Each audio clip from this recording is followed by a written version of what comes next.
Bom dia, irmãos. É muito bom estar com os irmãos nessa manhã de domingo e hoje eu desejo trazer uma reflexão aos nossos corações que está lá no livro de Gênesis capítulo 12. Deus diz assim: Ora, disse o Senhor a Abraão: sai da tua terra, da tua parentela, da casa de teu pai e vai para a terra que te mostrarei. De ti farei uma grande nação, te abençoarei, te engrandecerei o nome, sê tu uma bênção. Abençoarei os que te abençoarem e amaldiçoarei os que te amaldiçoarem. Em ti serão benditas todas as famílias da terra. Partiu, pois, Abraão, como o Senhor havia ordenado. O que eu queria destacar para a manhã de hoje é as bênçãos do Senhor sobre a vida de Abraão. Mesmo em meio às dificuldades, momentos de erro, ele foi um homem considerado amigo de Deus. E eu queria destacar 4 elementos importantes da promessa, da aliança de Deus com Abraão, que se estendia à sua descendência, terras, nações e bênçãos para sempre, proteção divina. Então eu queria destacar esses 4 elementos importantes que faziam parte da aliança de Deus com Abraão. Deus disse que ele deixasse a sua terra, a sua parentela e fosse para uma terra que Deus mostraria, que seria Canaã. E ele obedeceu. Ao longo do caminho aconteceram muitas coisas boas, mas também alguns pontos negativos. E o que eu queria destacar é um ponto negativo que aconteceu na história de Abraão, quando ele saiu da terra onde ele levantou um altar para o Senhor, foi para o Egito, encontrou Faraó, e quando ele chegou no Egito, ele escondeu quem ele era de fato. Ele escondeu que era Saraí ainda, era sua esposa. Ele fez pensar que era somente a sua irmã, para que o rei poupasse a vida dele, com medo de que o rei tirasse a vida dele por ele ser casado com a Saraí e ele não conquistasse as terras. Enfim, ele naquele momento teve uma atitude egoísta. Ele pensou mais nele e no que ele queria conquistar do que na Saraí, na sua esposa, na providência de Deus. Então ele achou que ele poderia dar uma ajudinha para Deus no cumprimento da sua promessa, e aquela foi uma atitude desonesta de Abraão. Ao longo da história, no capítulo 12, a gente pode ver que Faraó descobriu o erro de Abraão e expulsou eles do Egito. Então, por um erro de Abraão, ele saiu de lá envergonhado. Acredito que não foi vontade de Deus que ele tenha tomado essa atitude, porque Deus é soberano sobre todas as coisas e a promessa de Deus iria se cumprir de qualquer maneira. Mas a gente pode ver no capítulo 13 que Abraão ele toma uma posição diferente. Eles partem da terra do Egito e voltam para aquela terra onde ele havia construído um altar para o Senhor. Então, Abraão e Ló começaram a ter conflitos, entre si, pois não havia satisfação ali e eles tinham muitas terras, muitas posses e não havia muito espaço para cultivo daquilo tudo. Eles começaram a se desentender, os pastores entre si, o próprio Ló.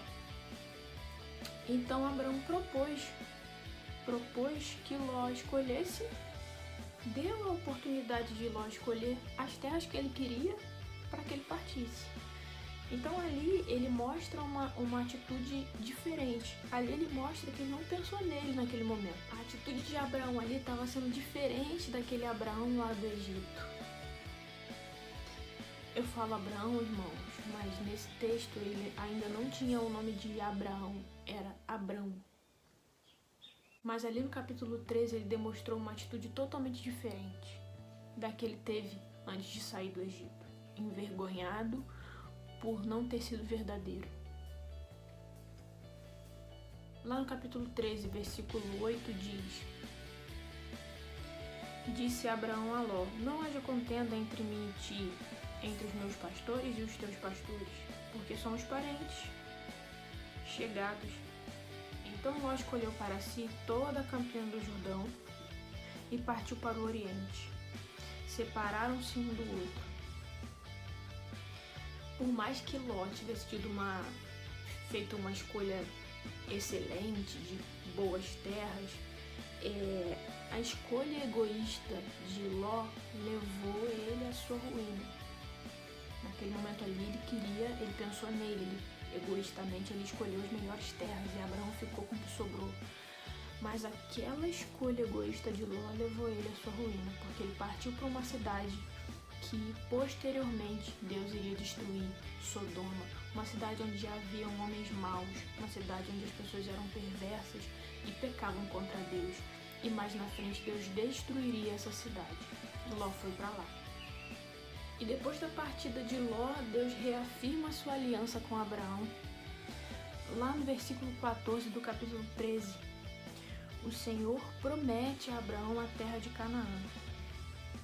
Disse o Senhor a Abraão depois que Ló se separou dele: ergue os olhos e olha desde onde estás para o norte, para o sul, para o oriente e para o ocidente, porque toda essa terra que vês eu te darei, a ti e a tua descendência, para sempre. Farei a tua descendência como o pó da terra, de maneira que se alguém puder contar o pó da terra, então se contará também a sua descendência. Levanta-te, percorre essa terra no seu comprimento e na sua largura, porque eu te darei. E ali Abrão levantou um altar ao Senhor de gratidão. As lições que eu queria tirar desse texto é que mesmo em meio a momentos de desobediência de Abrão, Deus ele foi misericordioso porque tinha um propósito na vida dele. Deus também mostrou que no momento em que Abrão não foi verdadeiro e honesto, ele foi envergonhado por causa da sua atitude. Mas também mostrou que lá na frente, Abrão teve uma atitude diferente. Ele foi compassivo, misericordioso, amigo. Ele se arrependeu. Então, a lição que eu quero tirar é que os propósitos do Senhor para a nossa vida, eles se cumprirão. Abraão significa pai de multidões. Dali partiriam todas as descendências e elas se multiplicariam, formariam e povoariam a terra. Então Deus tinha um propósito na vida de Abraão. E esse propósito se cumpriu. Eu quero destacar 2 pontos importantes para a nossa vida nessa manhã. Nós temos que entender que nós precisamos de prosperidade espiritual. A gente sabe que Abraão era um homem rico, ele cuidava de muitos gados, ele tinha posses, muitas terras. Deus, ele não deu só prosperidade espiritual, assim como física também, para Abraão, porque tinha um propósito para a glória de Deus em tudo que ele recebeu. Ele foi um servo humilde. O maior bem que nós podemos ter é a nossa prosperidade espiritual. E todos os bens que a gente tem, físicos e materiais, são para a glória de Deus, porque vem de Deus para a nossa vida. Tudo que nós temos vem do Senhor e é para a glória do Senhor, não para satisfazer as nossas vontades e os nossos egoísmos. Tudo que nós temos é para glorificar o nome do Senhor, assim como tudo que Abraão recebeu de Deus foi para isso, foi para um propósito maior. E a gente sabe que lá na frente, coisas maravilhosas na história aconteceram. Sara, estéril, Deus deu um milagre para ela do nascimento, da maternidade, de Isaac, que era o filho da promessa. Deus coloca Abraão à prova, levando seu filho para o altar para ser sacrificado, e Abraão, obediente ao Senhor, faz isso. Mesmo que custasse a vida do seu próprio filho, ele foi obediente ao Senhor. Então, a lição que eu gostaria de deixar para os irmãos nessa manhã é obediência ao Senhor. Que muitas vezes não é fácil ser obediente, mas que nós possamos pedir ao Senhor que nos ajude e continuarmos firmes na caminhada cristã, agradando ao Senhor. Que Deus abençoe os irmãos nessa manhã. Fiquem com Deus e até a próxima.